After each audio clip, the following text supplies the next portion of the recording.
Hey everyone, welcome back to the channel. Thanks for tuning in for another episode. My tournament season has come to a close, which means I start concentrating already on next season. And some of the things that I like to do to prep for next season is to get all of my rod builds done.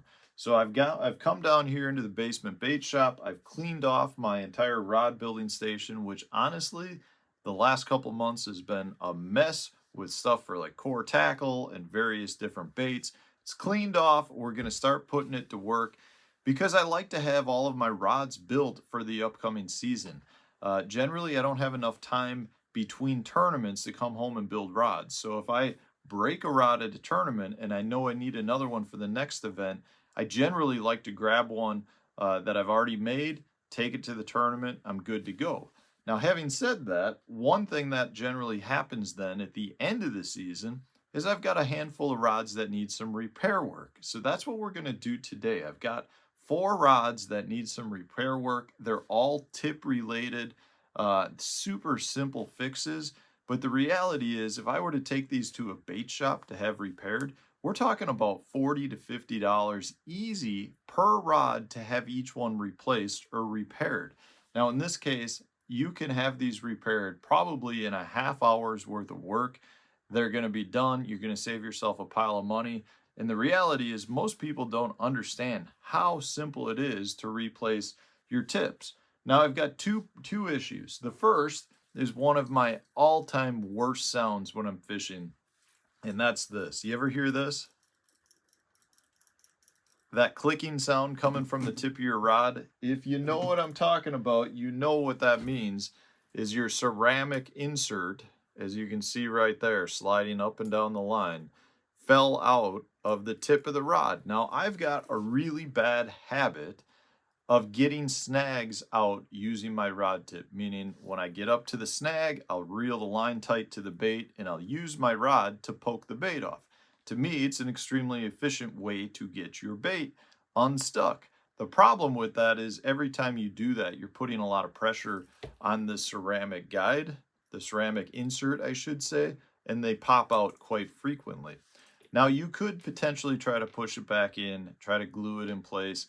I think it's 10 times easier just to replace the tip and be done with it. So that's what we're going to do with that.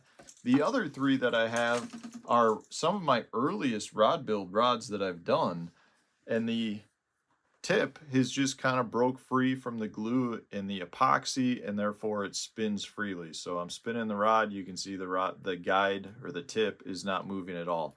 So with those, the good thing is the tip is still very good. I just need to re-glue it and epoxy it into place, and those are going to be good to go. So I only need to find one new replacement tip for the one rod that had the ceramic insert come out. But I'm going to show you how easy this is, and this is what I'm going to get done before I start getting in the rod builds. I like to have all my rods that need repair work, get those done, get those ready, because those are the easiest fixes.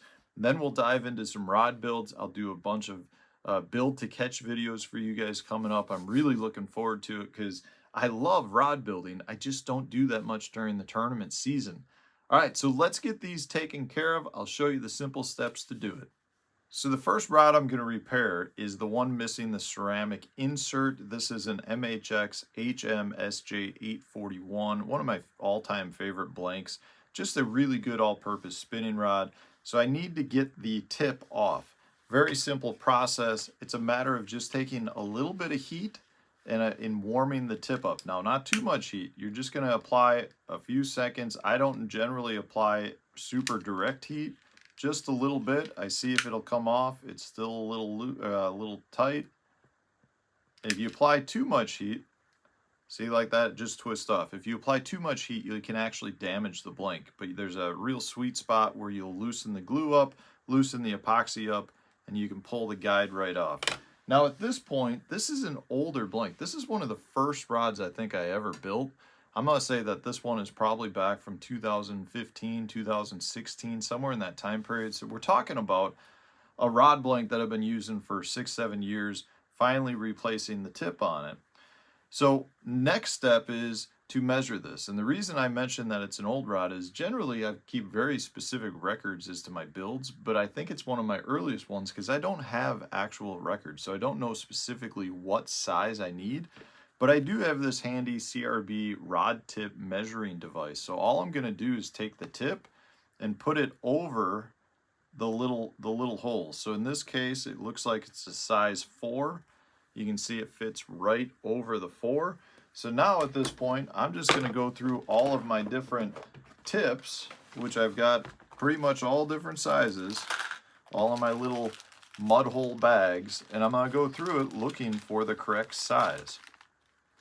Here we go. Put those back. Let's make sure that this will fit. Put it onto our size 4. You can see I just stuck it right over the same peg, so that'll work. We're going to put it on the rod tip just to make sure.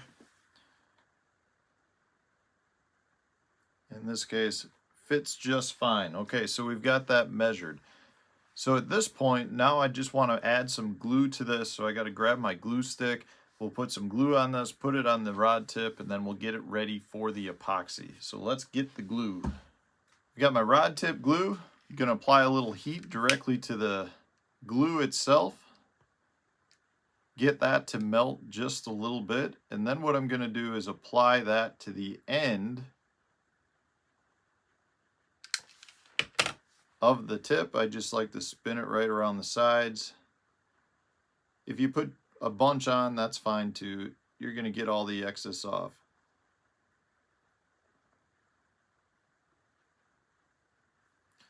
Okay, so once you've got that on, some people like to put the guide on or the tip on right away. I generally just kind of take my time. I'll reheat it. Now, another tip, some people like to put a bunch of glue down the tip itself. They'll actually create little shards and put it down. I generally don't feel like that's necessary, but that's just me. So I'm going to reheat this a little bit, just apply a little bit of heat. Now I'm going to take my tip and I'm going to spin the rod or the tip as you're putting it into place, just to make sure that you're getting your glue around, and it will start to harden up pretty quick. So now I'm going to just try to line it up as good as I can. Now I'll eyeball it, and that one is spot on. So we do not need to do anything more other than taking off the excess glue that slid down, that I pushed it down. So I'm going to, generally I just take my thumb, and it's a soft glue, so you can work it off like that. It just popped free. Now I'll snap it off. There you go. We got our extra glue. So this tip is ready to go for epoxy. Now, in my opinion, the epoxy is really what locks it into place.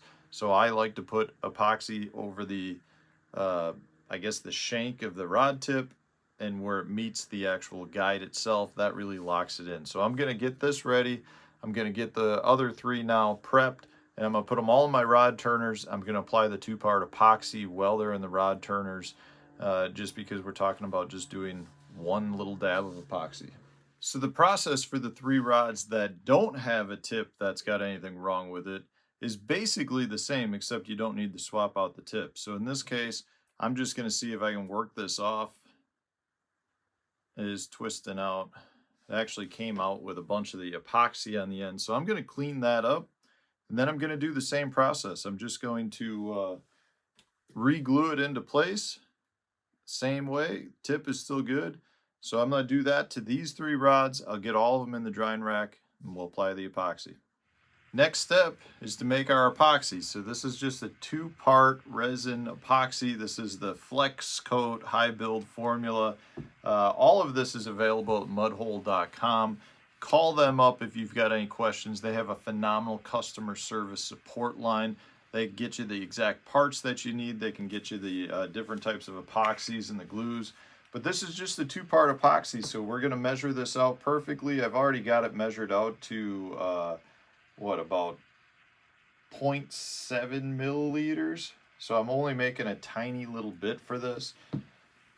So that was the part A. Here's part B, the hardener.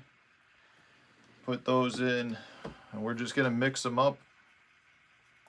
Give it a little bit of time just to make sure we've got a good fully mixed epoxy, because if you don't mix it enough, you could run into issues where it just actually won't harden completely. It'll stay tacky and sticky. It's not at all what you're looking for.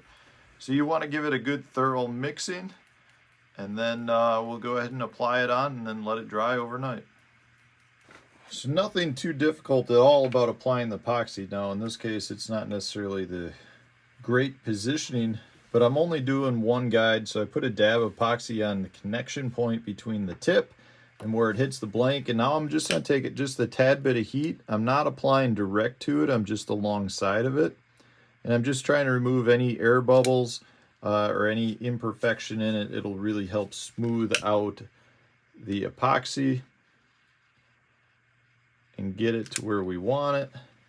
And that is how we do it. So at this point, I'm just gonna let these dry overnight and we'll be good to go. Well, there you have it. We just repaired all 4 rods in a matter of minutes. I mean, these will be ready to use by tomorrow. I'll be out catching fish with them, and we saved ourselves a whole bunch of time. We saved ourselves a whole bunch of money. Really simple process. And honestly, if you can do this, you can build a rod from scratch, because you don't need that many more rod building supplies, and it's not that much harder.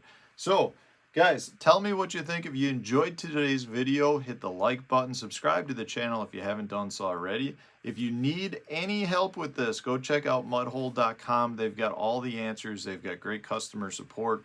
And get yourself some rod building supplies, because this type of fix is something that we all go through on a regular basis, and we should be able to fix it ourselves because it is that simple. So thanks for watching, guys. Stay tuned. We'll have a new video coming out tomorrow.